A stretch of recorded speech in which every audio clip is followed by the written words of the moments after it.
Hey, what's up guys, I'm Styler and this is the Oukitel K10000 Pro with a monster big built-in 10,000 mAh battery, so let's get into it. This phone is powered by a MediaTek 6750T octa-core chipset clocked at 1.5 GHz. It packs 3 GB RAM and 32 GB internal storage with support for a microSD card. It has extra features like for example air gestures, and it is running Android 7.0 out of the box. On the front we find the 5.5-inch IPS Full HD display with Corning Gorilla Glass and 3 capacitive touch buttons with no backlight. On the back we find a silver metal plate with a 13 megapixel main camera, LED flash and a fingerprint sensor, while the back cover is made of plastic with a leather look. So let's go back to the beginning and let's do a full unboxing of this monster. It comes in a very big black box saying Oukitel K10000 Pro, and on the back there is a very small sticker with some few specifications. All the content is presented in a very stylish way. First we find the phone, which comes with a pre-attached clear case and a screen protector. And wow, it just feels insane in the hand. It's extremely heavy and very thick. Let's go on and see what we else got in the box. First some small boxes, and below here we have some more stuff. First some kind of quick start guide in English, a warranty certificate, a small SIM ejecting tool, and a tempered glass protector with a dust cloth and some alcohol. And yes, it fits 100%, so it's perfect. Next we have some sort of bag for the phone, made of soft artificial leather. The quality seems okay, and the phone fits fine, even still with the case, so that's nice.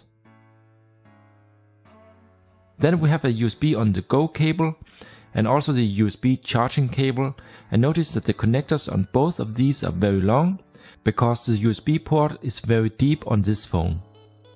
And last we have a big fast charger with Pump Express, but even with this it will of course still take several hours to do a full charge from 0 to 100% because of the very big battery.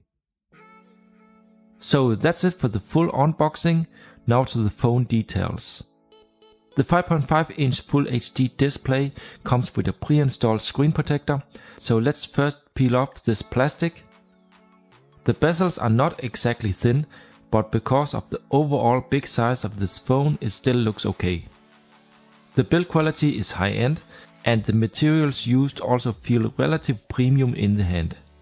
One thing to notice is that the edges of the metal frame are very sharp, and getting this phone thrown in the head could be directly dangerous, especially also because of the weight. On the back there are some few instructions about the side buttons and hybrid SIM tray. Let me also remove this plastic. And here you see the back, which has a leather look texture that gives a good grip.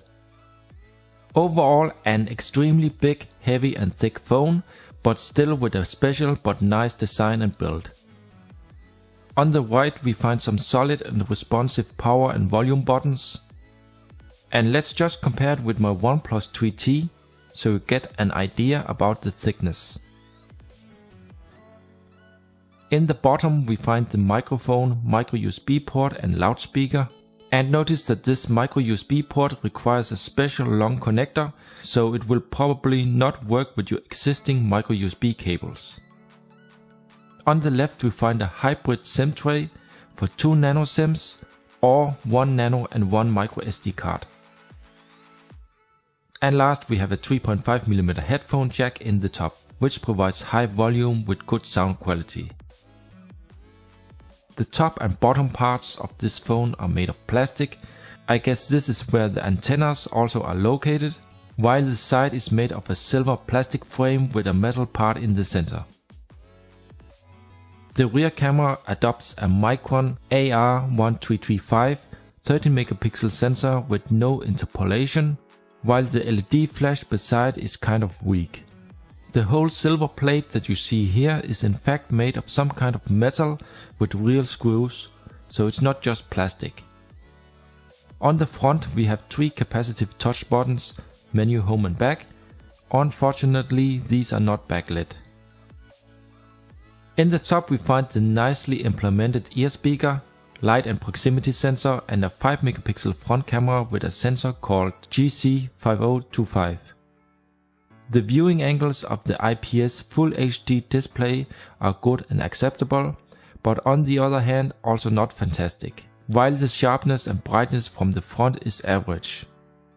Concerning the design, Oukitel clearly got inspired by another model, and I think it looks a bit like the $10,000 phone called Virtu, and I think this phone must be the heaviest that I ever have held. The phone comes with Android 7.0 out of the box, and the stock theme is a bit inconsistent with both round and square icons, but the UI is smooth and fast with almost no bloatware pre-installed, and yes, it has support for a FM radio, and a good thing is that it supports themes, so you can very fast switch to a more normal look if you rather want that. You can set up the rear fingerprint sensor to do different tasks. If I for example hold it down, it will bring up the list of recent apps. And if I just press it once, it can be used as a back button. If you swipe from the left to the right in the bottom of the display, you can activate one-handed mode, which will make the home screen smaller. Regarding the rear fingerprint sensor, it works good most of the time and you will very fast learn how to use it. But the speed could be better and sometimes it does feel a bit slow to wake and unlock at the same time. It also supports screen gestures, so you can for example slide up to unlock, slide down to activate the camera, or draw letters like an O to start the YouTube app. But it can also do 3 finger down for a screenshot, 3 finger up to activate the camera, or just slide with 2 fingers to adjust the volume. The thickness of this phone is close to 14.3 mm and the weight is on 294 gram, very close to 300, so it's really a heavy brick. Here you see the special long connector of the OTG cable. Let's try to connect it. And yes, it seems to work. Let's explore the content of my USB stick. And here we have some pictures. Zooming works fine and fast. The OTG cable can also be used for reverse charging. So you can use it as a power bank for other devices, like another phone, tablet or your smartwatch. And with the built-in 10,000 mAh battery, this is perfect and very useful for on the go. The GPS, which also supports GLONASS, surprised me. The lock is done extremely fast, and the first time I tried it, I even also got a lock inside my house, which I rarely see on China smartphones. So as you see here, it gets a lot of signals locked and the reception and quality is also relatively high, down to 3 to 2 meters. Here are some few specs about the phone from the AnTuTu app, and in score it gets about 45,200, which isn't that great compared to higher flagships, but okay for normal usage. Internal storage and RAM speed is okay, but nothing special. It supports dual band Wi-Fi on 2.4 or 5 GHz, but even with 5 GHz I was not able to get over 74 megabit per second. The YouTube app offered me 1080p in 60 frames per second, so that's good. And the display has support for 5-point multi-touch. Out of the box there were no viruses found on the device and no stage fright vulnerability. It has hot knot support, which lets you connect easy and fast with another hot knot supported device, a bit similar to how you also do it with NFC. Now let's also have a look inside about phone. Here you see my current build number, firmware version, and that it is running with Android 7.0 Nougat. And now to the most interesting part of this phone, the battery life. In PC Mark I got with mixed usage 13 hours and 20 minutes, which is really great. And here in the phone's battery info, it actually shows 7 days, but in reality I managed to get about 5 days with mixed usage, and that's still very nice. Let me also just scroll through CPU set so you can see the different specs. And in sensors you notice that it only shows 3. So yeah, there is no e-compass or gyroscope, so Google Cardboard and VR will not work on this device. Now to the band mode. It has full support for LTE, so band 20 is also in the list. So here in the factory mode it is possible to see the used camera sensors, and it just confirms the official specs from Oukitel. The camera app is very simple. I think this is just the most simple stock MediaTek camera app that exists. Pictures are decent, but nothing special and lacks detail in landscape mode. At first glance they look okay, but if you look closer on a computer, you will see that they are missing a lot of detail and that some pictures are blurry.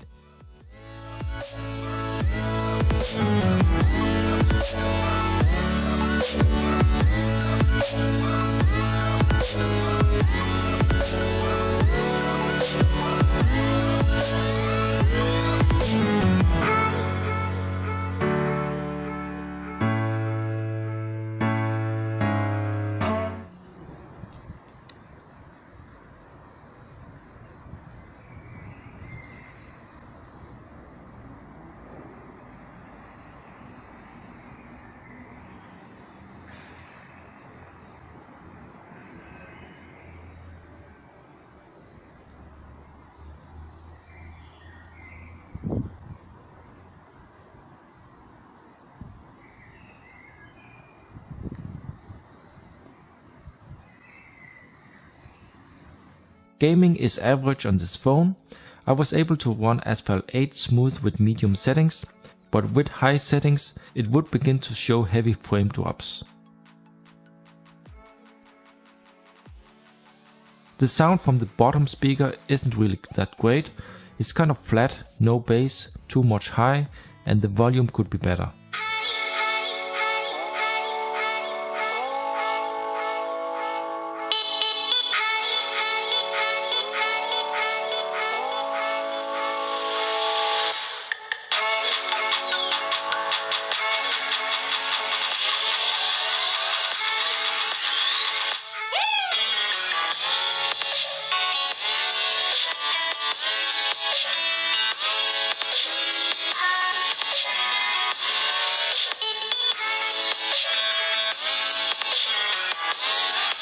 The 5.5-inch Full HD display is very colorful, the sharpness is average, and the brightness is just good enough to enjoy a movie.